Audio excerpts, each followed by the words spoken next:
Olá, como vai? Seja bem-vindo ao programa Entrevista, que vai ao ar toda quinta-feira aqui pela sua NTV.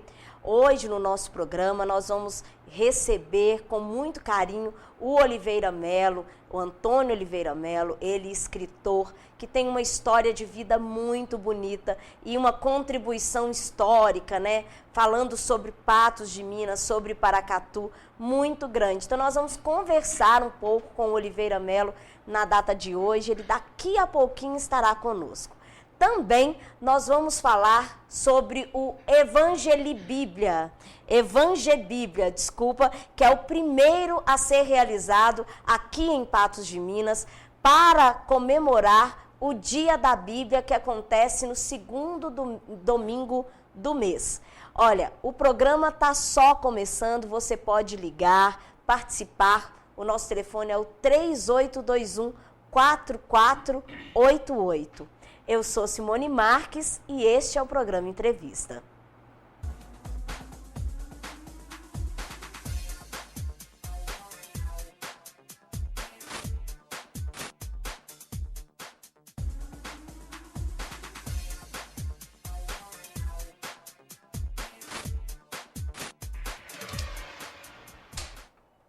Então, bem-vindo ao programa Entrevista. Hoje, recebendo aqui nos nossos estúdios o pastor Gessé Souza, ele que é da Igreja Cristã Semeando a Verdade, e o presbítero Felipe Lucas de Assis Caetano, também da igreja, que estão aí fazendo esse primeiro Evangelibíblia. Boa noite para vocês. Boa noite, tudo bem, Simone? Para nós é um prazer imenso estar com você aqui nesse programa. Beleza, boa noite. Boa noite, Simone. Prazer estar participando com você aqui do programa. Vamos falar um pouquinho, então, desse projeto. Como que é esse primeiro Evangelibíblia? Por que surgiu essa ideia de se fazer, pastor? Olha, Simone, eu vou deixar para o presbítero Felipe, porque ele que fez o projeto e colocou diante da igreja lá, e nós abraçamos esse projeto para que hoje a gente estivesse aqui e no próximo sábado a gente está colocando ele aí em ação. Ok, Felipe. Na verdade, então, Simone, é louvável a atitude de vocês terem dado espaço a nós para estarmos aqui trazendo este projeto, não só para a Igreja Semeando a Verdade, mas para toda a cidade de Patos de Minas, porque são tempos em que a igreja vive momentos em que se tem falado várias coisas a respeito de como é o Evangelho. Nós criamos esse projeto, nasceu no coração de algumas pessoas da igreja, e eu tive aí a iniciativa, através da presença de Deus na minha vida, para estar criando este projeto e estar levando a palavra de Deus. Evangelibíblia, um evangelho com a Bíblia, com a palavra de Deus. Porque tem um versículo nesta palavra, João capítulo 8, versículo 32, que diz: conhecereis a verdade vos libertará. Então, nós estamos levando essa verdade, a verdade que é a palavra de Deus, para todas as pessoas, para que a sociedade em si possa conhecer o que é essa verdade, o que é a palavra de Deus, e como manual de vida e, com certeza, de vitória para muitas pessoas. Então, no sábado, esse projeto vai ser colocado em prática. Vocês vão estar em que lugares da cidade para fazer essa distribuição de Bíblias? Nós estaremos ali por perto do galpão do produtor rural. A gente vai montar uma tenda, vai ter ali mesas com Bíblias e pessoas que estarão auxiliando, e estaremos próximo à antiga rodoviária também com uma tenda e com Bíblias e pessoas preparadas e capacitadas para estarem distribuindo essas Bíblias para a sociedade de Patos de Minas. Então vamos falar um pouquinho sobre a Bíblia, né? Isso. Que são as escrituras sagradas, tem um surgimento, por que se comemora no segundo domingo do mês? Olha, na Grã-Bretanha, o bispo Cranmer, ele colocou para comemorar a Bíblia no segundo domingo de dezembro, né? Inclusive, ele incluiu no livro de oração de Eduardo VI, né? E a partir de então ficou oficializado como segundo domingo do mês de dezembro. Chegou ao Brasil nos meados do século XIX, com a chegada aí de alguns missionários cristãos que vieram da Europa, Estados Unidos, e com a fundação da Sociedade Bíblica do Brasil, em 1948, foi quando houve o primeiro ato público de comemoração do Dia da Bíblia, segundo domingo de dezembro. A gente, através desse projeto, colocamos ele no sábado, para que a gente mostrasse para as pessoas porque muitas pessoas não sabem o dia, que o segundo domingo de dezembro, que se comemora o dia da Bíblia. Por exemplo, na Igreja Católica é em setembro.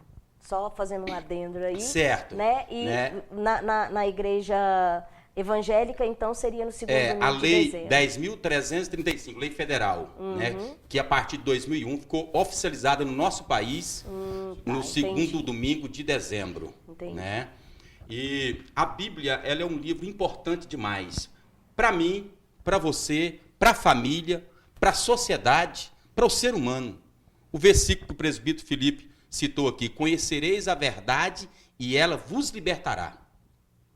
Isso é importante, porque esta Bíblia, eu quando falo dela, eu fico assim empolgado e até me emociono, porque é um dos maiores livros, o mais antigo, o mais vendido, o mais lido no mundo. Estava fazendo um estudo e mais de 2.400 línguas e idiomas já foram traduzidas à Bíblia.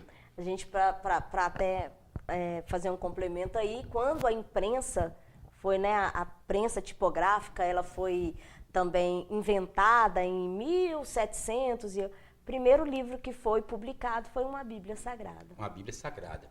Uma coisa interessante, às vezes as pessoas têm essa Bíblia em casa e não sabem, né, a forma de manuseá-la, usá-la, não conhece. Eu quero falar só um pouquinho da Bíblia aqui. O Antigo Testamento composto aí de 39 livros, o Novo de 27. Então ela compõe 66 livros. De repente alguém pode perguntar, mas e a Bíblia Católica? Ela tem a mesma quantidade de Bíblia que a Bíblia cristã? Há uma diferença de alguns livros. A Bíblia Católica é composta de 73, né? Que acrescentou ali alguns livros, mas é um manual de vida, é um mapa espiritual. A Bíblia, na verdade, ela nos ensina quase que todas as áreas da nossa vida. É um livro importante. Agora, assim, tem religiões que ficam muito na questão do Antigo Testamento. Outros já gostam mais de valorizar o Novo Testamento, que seria o Evangelho, que seria quando da passagem de Jesus. Como que fica essa questão? Tem que se apegar mais ao Novo, mais ao Antigo? Tem que se ler a Bíblia como um todo? Como que funciona? Olha, Simone, esses dias eu até dei um estudo lá na igreja. É importante. A Bíblia, para mim, totalmente, ou ela toda por completo, ela é importante. Toda palavra divinamente inspirada por Deus, ela é proveitosa. Mas nós, na verdade, hoje, o cristianismo, ele apoia no Novo Testamento. Não é que desprezamos o Velho Testamento. Mas Jesus, quando ele veio, ele cumpriu a lei. O divisor de águas. Ele cumpriu a lei. Hoje nós não vivemos segundo a lei, mas vivemos debaixo da graça, uma nova aliança em Cristo, né? Mas também Jesus não veio para destruir a lei, ele veio cumprir a lei. Hoje nós vivemos o Evangelho de Cristo, pregamos ele e procuramos andar segundo o Evangelho de Cristo. Mas que o Novo Testamento ele é excelente. O Antigo traz experiências. São histórias. Se for pensar, né? Na verdade, é uma história que é a base do cristianismo. Profetas profetizaram acerca do Messias, profetizaram acerca da igreja, do corpo de Cristo. É o livro mais antigo que se tem conhecimento? Olha, o meu conhecimento é um dos livros mais antigos. Levou aí cerca de 1.500 anos para ser escrito por completo. Né? Então, é um livro bem antigo. E se não é o mais antigo, é o que traz os relatos mais antigos e remotos da raça humana. Entendi. A gente está mostrando aí alguns exemplares que serão distribuídos aí pela cidade. Verdade. Né? Temos aí vários tipos de Bíblia Sagrada. Tem gente que faz uma penitência de começar no primeiro dia do ano, lendo uma Bíblia, né? Começa o primeiro capítulo e vai lendo, até chegar aos 365 dias, todo dia lendo um capítulo, lendo uma parte da Bíblia, ou um cântico, ou por aí vai. Mas lendo uma boa parte da Bíblia. Você acha que é uma boa dica, já que vocês vão estar distribuindo aí? Olha, geralmente as pessoas, existe um manual de leitura bíblica, se você ler 3 capítulos todos os dias, quando você chega no final do ano, você lê a Bíblia por completa, né? A Bíblia, deixa eu falar do que é composta esta palavra. Eu falei que são 66 livros, 1.171 versículos, segundo os textos originais, tanto do hebraico como do grego, né? 31.105 versículos, aproximadamente, dependendo da tradução. 1171 capítulos. 1105, dependendo da tradução. Agora, nos textos originais, são 1171, com 1189 capítulos. Versículos, que é 31 mil e poucos aí, né? Obrigado, Felipe. Então, são palavras de vida mesmo. Na verdade, essa Bíblia aqui, ela tem mudado a história de muitas pessoas, mudou minha vida, mudou a vida do presbítero Felipe e tem mudado a vida de muitas pessoas. Eu entendo que esta palavra ela é viva e eficaz. E qual que é, falando agora de uma relação mais íntima com a Bíblia, qual que seria o livro que você mais gosta da Bíblia? Ou do Evangelho? Olha, eu gosto demais das epístolas de Paulo. Para mim, eu sei que Jesus, não tem como comparar Jesus com ninguém. Para mim, o maior missionário, o maior pregador, Jesus, ele é tudo. Mas no Novo Testamento, Paulo, para mim, ele sobressai. As epístolas de Paulo, para mim, elas são excepcionais. E para o senhor? Eu também fico com as epístolas de Paulo, no entanto, eu tenho um certo apreço pelo Evangelho de João, pelas cartas que escreveu o apóstolo Pedro. Eu acho que tem um sentimento muito profundo naquilo que ele expressou do que era o Evangelho, de como era viver o Evangelho. Então, a partir de que horas vocês vão estar nos locais?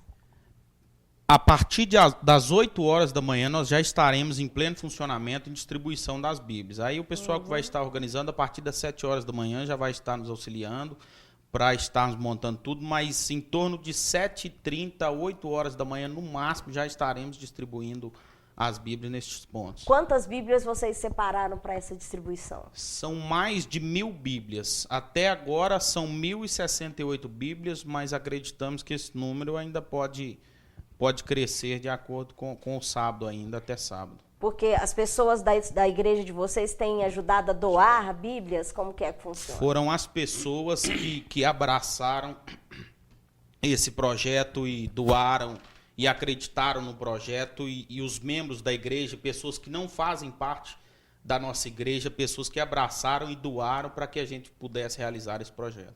Agora, assim, tem muita gente que fala assim, eu não gosto de ler a Bíblia, porque eu não entendo muitas palavras, tem palavras um pouco mais difíceis, mais elaboradas. Como tentar superar essa dificuldade?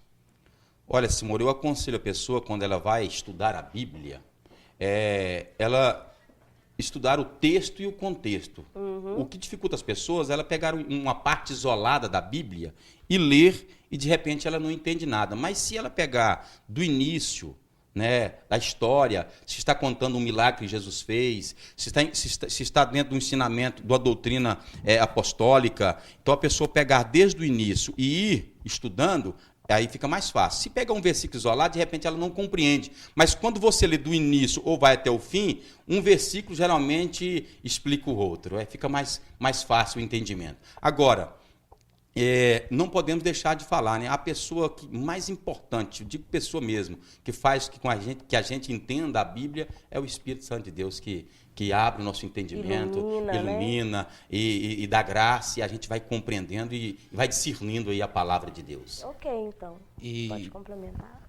A gente trouxe algumas versões diferentes também, NTLH, que é a nova tradução da linguagem de hoje, NVI, nova versão internacional, que isso vai facilitar muito para o leitor, para que ele possa entender, porque algumas palavras que foram usadas, que talvez se diferenciem do português de hoje, existem essas novas versões, nova tradução da linguagem de hoje, que trazem um português mais claro, um português mais brasileiro, um português que a pessoa, o leitor, vai ler e vai entender mais claramente, que não é muito aquela versão primeira de João Ferreira de Almeida, ou algumas outras que tem algumas palavras muito difíceis. Essa tradução traz uma tradução bem melhor para o leitor. Ok. Então, olha, lembrando que o primeiro Evangelibíblia acontece nesse sábado, em comemoração ao Dia da Bíblia, que vai ser no segundo domingo do mês de dezembro. A partir de que horas a partir das 8, né, que vocês falaram, no Galpão do Produtor Rural. Isso. E No perto Galpão do da... Produtor e próximo à praça da antiga rodoviária. Que seria na Desembargador Frederico. Isso, exatamente. Isso. Simone. E lembrando, qual é o endereço da igreja, por favor? Dona Luísa, 1115. A gente também vai, nesse sábado também, a gente vai fazer 12 horas de leitura bíblica. Né? Começa às 8 horas da noite e vai até 8 horas do domingo. Então, é 12 horas de leitura bíblica sem parar. Então, lembrando, na rua Dona Luísa, 1115. Ok, então, muito obrigada pela presença de vocês, parabéns pela iniciativa. E, gente, toda leitura é válida e se você tem o interesse de começar a ler, interessante também começar a ler pela Bíblia Sagrada, que é aí um dos livros mais antigos que a humanidade conhece. Obrigada mais uma vez. Simone. E olha, no próximo bloco nós vamos conversar com o escritor Oliveira Melo, que é de Paracatu, mas adotou Patos de Minas aqui como o seu recanto. É um instantinho só.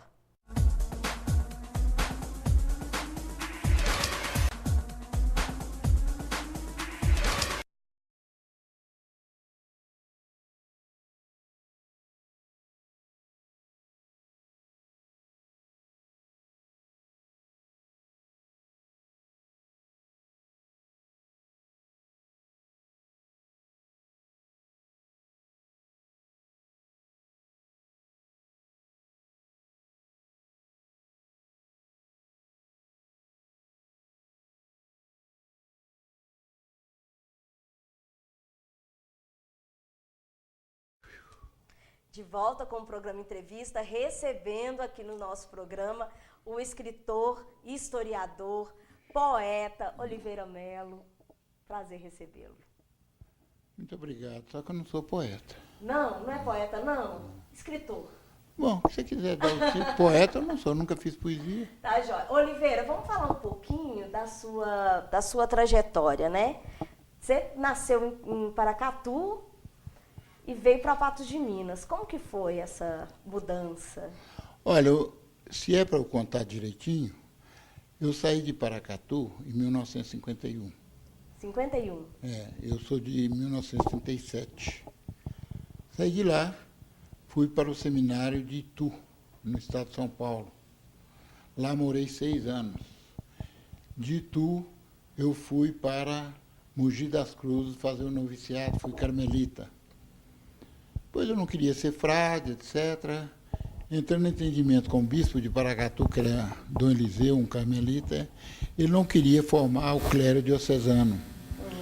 Então, ele me escreveu, tem a carta dele lá, e encontrou-se com... Ele primeiro pensou que eu me mandar para Diamantina, mas não sei por que cargas d'água, eu tive a sorte dele encontrar-se com Dom José André Coimbra, que eu não conhecia, nem de nome na época, e vim aqui para Patos de Minas através das mãos de Dom José, que me aceitou aqui em 1956. E estou aqui até hoje. 56 que você chegou. Cheguei e não cheguei, né? Porque eu andei, eu saí daqui, fui para o Rio, estudei no Seminário do Rio, depois do Seminário do Rio eu acabei em Belo Horizonte, onde eu deixei o estudo eclesiástico. Aí casou? Não, casar demorou um pouquinho. Demorou um pouquinho casar? Demorou, eu não saí por conta de mulher. Tá certo. Oliveira Melo, é um prazer recebê-lo aqui. Eu, por exemplo, estudei nos seus livros, né, naquele verdinho, Patos de Minas, minha cidade, é isso, não é? Nossa, praia tá aí. Tá ó. aqui o Patos de Minas, minha cidade. Ah, não tá não, você não trouxe? tá. Não trouxe não. É um verdinho que a gente estudava. É, porque você tem mais de 30 anos, porque quem tem Tem. 30 anos para baixo é Patos de Minas, meu bem querer. Para cima é Patos de Minas, minha cidade. E aí, como que foi essa sua trajetória até se tornar historiador? O que te levou a querer conhecer mais a história dos lugares onde você nasceu e também do lugar onde você começou a viver? Olha, isso tudo nasceu dentro do seminário lá em Itu. Eu, menino, rapazinho, adolescente, muito curioso com os fatos, com os acontecimentos, me fizeram perguntas sobre Paracatu e eu não soube responder. E aquilo me chateou. Aí eu escrevi para minha mãe para ver se conseguia um livro sobre Paracatu, era o único que existia, de Olímpio Gonzaga, chamado Memória Histórica de Paracatu. Aí, com muito custo, minha mãe conseguiu um exemplar e pagou para uma vizinha lá para copiá-la, porque a pessoa não vendia, não dava e não jogava fora o livro. Ela copiou e mandou os cadernos, uma pena que eu não guardei. Mandou os cadernos para mim com a história de Paracatu de Olímpio Gonzaga. Eu fui ler aquilo e comecei a procurar, interessar, e fui vivendo. E de Paracatu, da história de Paracatu, eu já passei para a vida de Afonso Arinos. Que é de Paracatu. Que é de Paracatu, nascido em 1868 e morto em 1916. Morreu muito novo, morreu em Barcelona. Foi desse Afonso jeito. Arinos, um escritor, né? Autor também, pelo autor. Sertão, introdutor do regionalismo na literatura brasileira.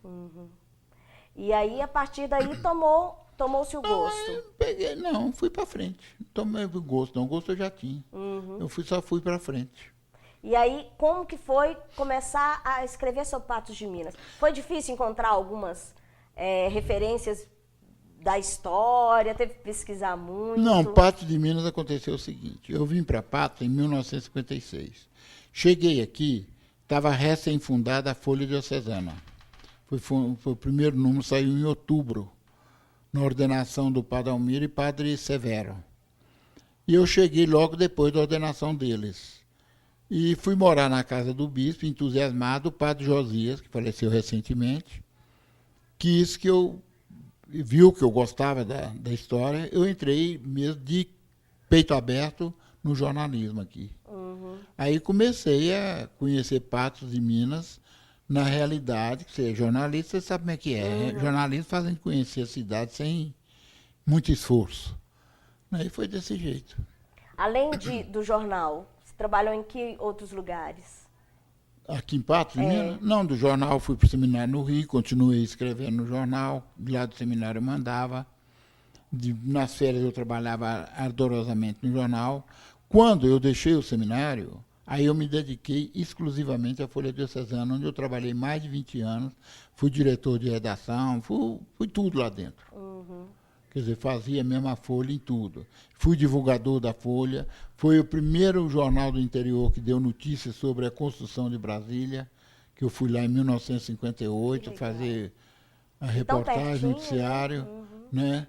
E assim por diante. Entendi. Oliveira, a gente percebe que a história, ela pode ser, ela é uma parte importante do ser humano, já que são as nossas memórias, é da onde nós viemos, né? A nossa vida, todo mundo tem uma história, cada um à sua maneira. Agora, o problema da história local, eu sempre fui curioso e achando que todo mundo, quando vai morar num lugar, se ele não é do lugar, ele tem a obrigação de procurar a conhecer sobre a localidade. Aí me nasceu aquele interesse grande de conhecer Patos de Minas. E comecei a ler, a pesquisar, a procurar, a guardar, a ver os jornais velhos. E disso foi surgindo que, em 1970, eu já escrevi... Não, 66. Está ali, ó, Paracatu e Patos de Minas, uma antologia. Está aí, ó. Olha o ano aí, 1966, parece. Parece que é 1966. Foi o primeiro trabalho que eu fiz sobre Patos de Minas, dos escritores aqui de Patos de Minas da época, dessas coisas todas. E continuei com essa sede até, em 1970, eu publicar a primeira história de Patos em volume, que saiu grande, que está ali capa azul, porque eu encaderno que é da minha coleção, você pode pegar e abrir e mostrar a capa aí para o rapaz que está filmando. Que é o Patos de Minas, capital do milho. Mas é bom você abrir, que você vê como é que aquela não é a capa original, a capa está lá dentro. Tá. Ali seria interessante, que é o brasão primitivo. Esse brasão até tem uma história curiosa do Zama, com relação a esse brasão, que foi... Aí, ó. Aí, tá vendo? Esse foi o primeiro, é a capa original e o primeiro brasão de Patos de Minas, que foi criado por Zama Maciel. Ele que desenhou, que elaborou? Não, ele não desenhou, não sei se ele desenhou, mas pelo menos as ideias, tudo. E no brasão atual, alguma coisa foi aproveitada, como o tal, o Triângulo de Minas Gerais. O tal é Santo Antônio. O Triângulo de Minas Gerais, eu não estou vendo o que é, minhas vistas não estão alcançando. O triângulo, os patinhos. Os patinhos, que é o lugar do pato, aí ele põe o milho, põe o feijão, parece, porque naquela época a grande fama de Patos também era de produtor de feijão por causa de Lagoa Formosa. Não que o território hoje do município de Patos de Minas conservasse isso. Foi mais por causa do território que hoje é de Lagoa Formosa. Que emancipou depois. Emancipou-se, não, foi depois não. Foi em 63 que Lagoa Formosa se emancipou. Foi Lagoa Formosa e Guimarães, né? As duas se emanciparam juntas, em 63. Agora, Oliveira, vamos falar um pouquinho da história da nossa cidade. É uma história bonita, né? Que começa com os tropeiros, inclusive vindos de Paracatu também, alguns, né? Não, a história de Patos de Minas mesmo, ela começa com a doação do patrimônio. Agora, antes moraram aqui os negros fugitivos das minas de Paracatu e moraram, além dos negros, moraram também os índios. Negros e índios, os índios eram daqui, já não moraram, eles eram daqui, foram tocados do lugar. Então começa assim. Depois vieram as fazendas, através de Sesmarias. Sesmarias eram cartas que o governo fazia de doação do terreno para quem quisesse produzir, e aí foi doado. Então, em 1770, foi que houve a primeira doação de Sesmaria aqui, que eu me esqueci o nome do recipiendário. E depois disso, então, é que vem a fazenda da Dona Luísa, que ela recebeu de Luiz Andrade, que é uma confusão do nome dela. É Luísa ou Luzia? Eu ia falar isso, você está me perguntando o que eu ia explicar. Há uma confusão. Se é Luísa, mas é mais aceita como sendo Luísa do que Luzia. Ainda não está esclarecido completamente isso. E o seu marido, que era o Silva Guerra, né? E, por coincidência, eles puseram a rua Silva Guerra e da Silva Guerra parte a rua Dona Luísa, em homenagem. É aí que parte o início de Patos de Minas mesmo, dessa fazenda. A fazenda recebia o nome Os Patos. Entendi. Era o nome da localidade. E a Dona Luísa foi herdeira. Não era o Silva Guerra, a mulher que foi herdeira. E como herdeira, eles fizeram a doação do patrimônio de Santo Antônio em 1826. Parece-me que em julho, eu não sei bem o dia, sei que foi em julho. Um dos maiores pecados que a gente cometeu foi destruir a primeira igrejinha lá de Santo Antônio. Um dos maiores não, foi o grande pecado. O Monsenhor Fleury segurou o quanto ele pôde. Mas ele ganhou em 1961, ele fez 60 anos de padre, e o povo aqui doou para ele, que ele estudou em Roma, ele se ordenou em Roma, e o Monsenhor Fleury foi com Dom José a Roma. E nessa saída, ele sempre segurou para não demolir a igrejinha, como o povo falava. Mas, infelizmente, o padre Almir houve por bem destruir, demolir. Demolir na ausência do Monsenhor Fleury. Quando ele chegou de Roma, já estava demolida. Olha, não teve como. Porque eu acho que esse amor à terra é uma coisa muito difícil. Quem não é nativo não tem tanto apego com as coisas, coisas do local. Ainda mais ele que já veio para cá, já é homem feito. Né? Mas eu acho que isso é muito importante e seria tão bom se ela estivesse ali. Olha, daqui a pouco a gente vai voltar mais conversando com Oliveira Melo, nossa presença ilustre aqui hoje, ele que publicou tantos livros. Daqui a pouco a gente vai voltar para falar mais sobre a história da nossa cidade. Um instantinho só.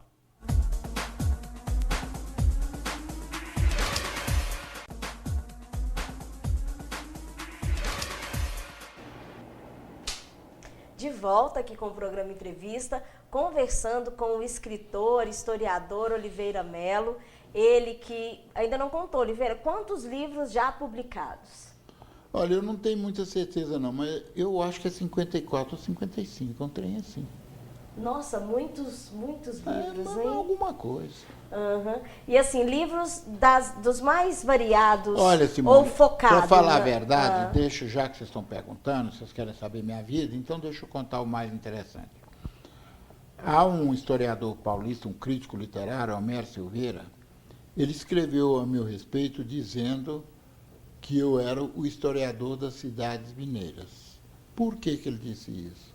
Porque naquela época eu já tinha livros sobre Paracatu, sobre Patos de Minas, Presidente Olegário, Vazante e Unai. Então já tinha escrito sobre 5 municípios. E depois o Francisco Iglesias numa carta, ele me disse que Paracatu muito me devia e Patos de Minas, porque a riqueza de história a respeito dessa cidade. Eu não estou falando isso não é por vaidade, nem por mim, porque eu sei o que eu sou e, não preciso, e o que os outros pensam de mim, o problema é deles, não é meu.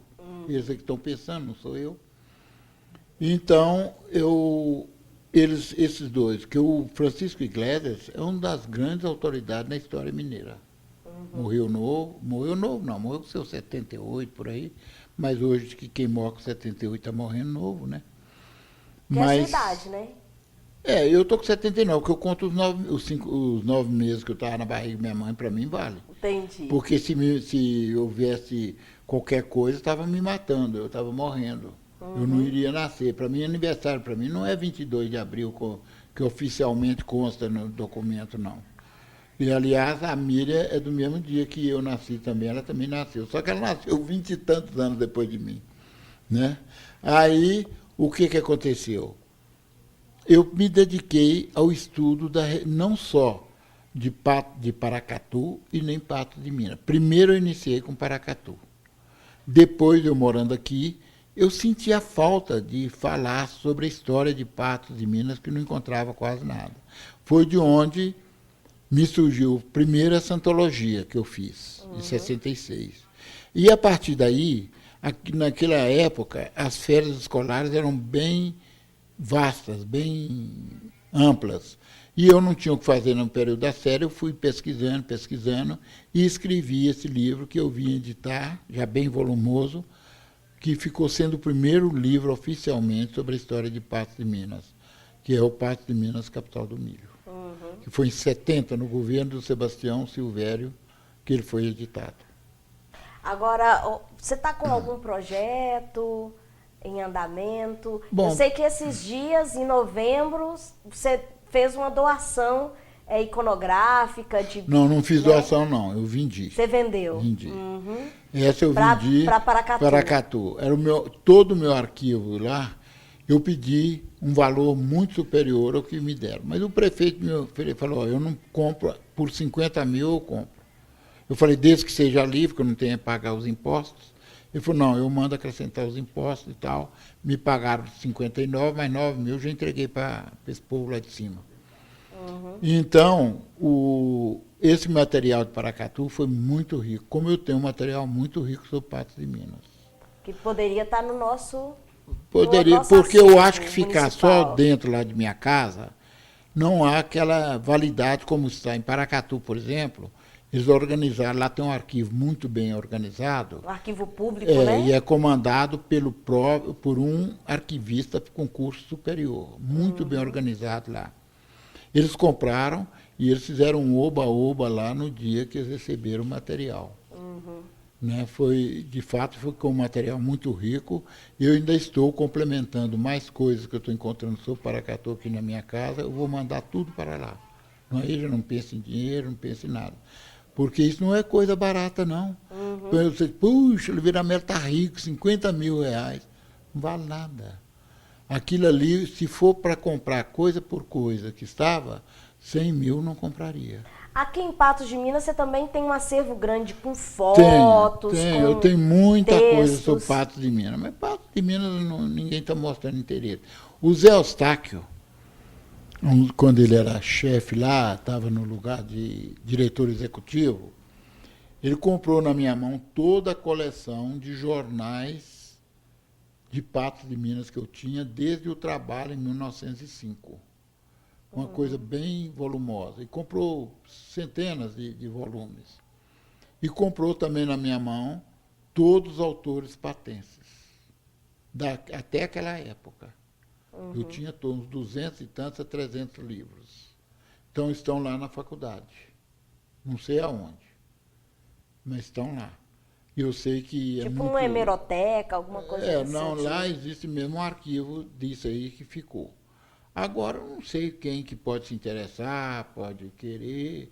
Agora, esse negócio de doar, eu não vou fazer isso mais, não. Coisa doada não vale nada.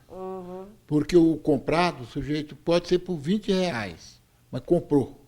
Então, ele tem interesse em conservar, ele valoriza mais. Doar, você não vale nada, não. Ganhei, joga para lá. Isso eu não faço mais.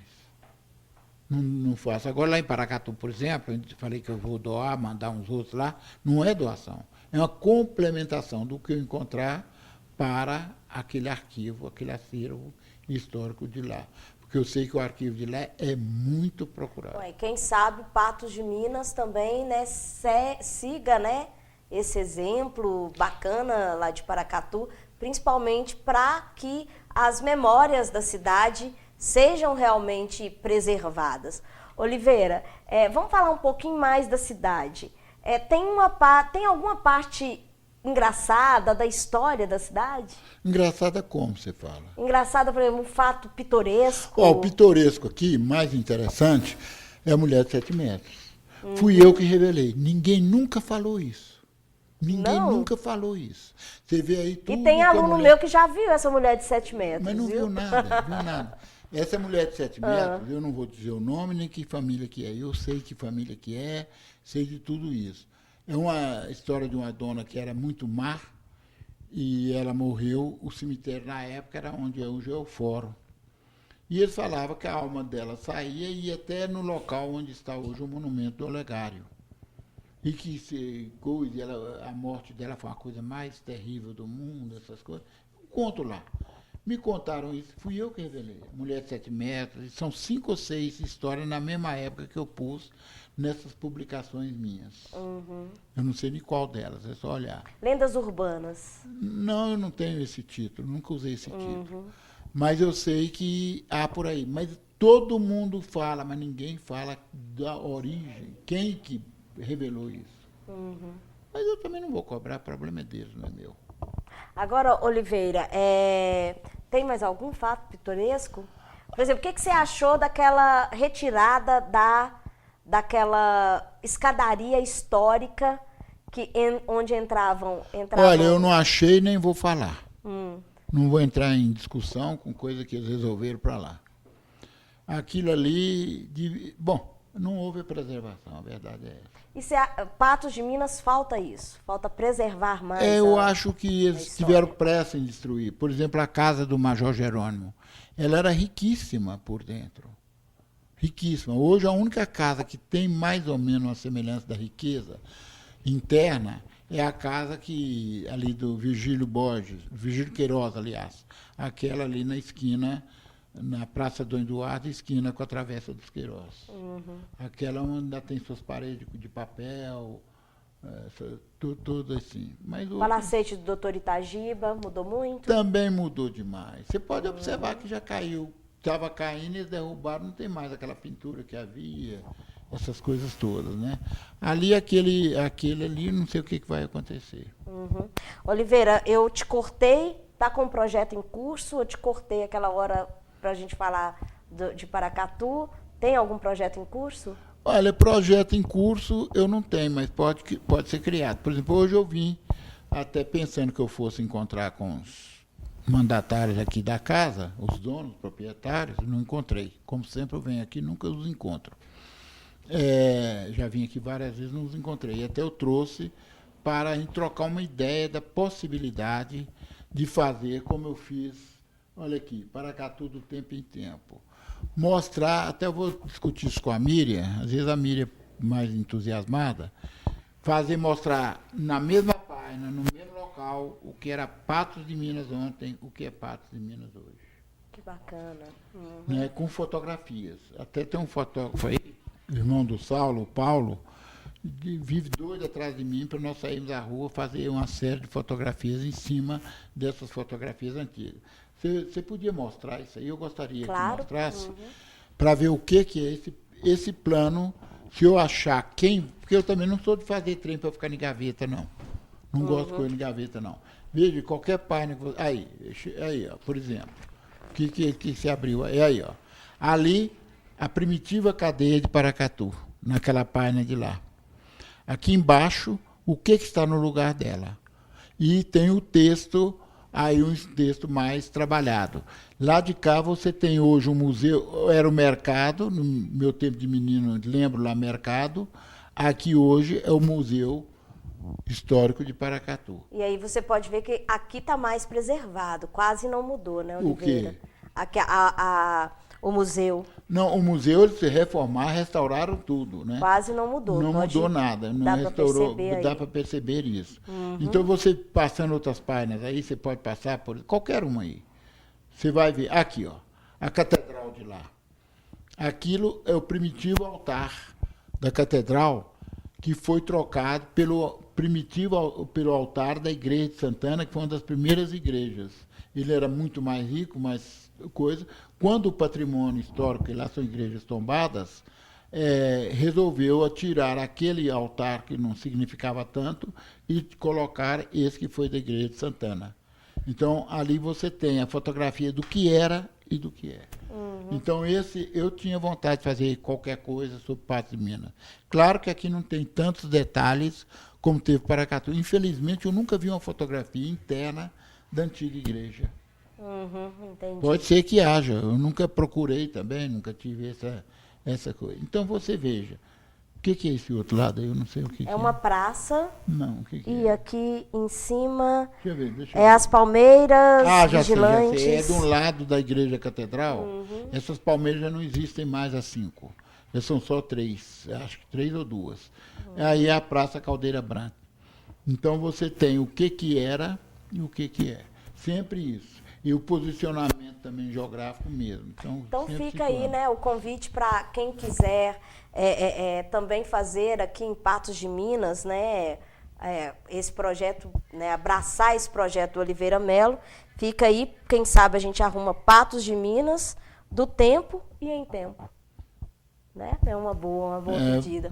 Oliveira, muito obrigada. Nosso bate-papo está terminando. Muito obrigada pela sua participação, disponibilidade de subir essas escadas. É um pecado, né? Muito obrigada mesmo. E, olha, você vai ficar agora, doutora Miriam, também que nos ajudou. Muito obrigada, está aqui nos bastidores do nosso programa. Olha, e você agora vai ficar com o programa com a Flávia Faria, Super Desconto. A gente volta na quinta-feira que vem com mais programa Entrevista. Uma boa noite para você.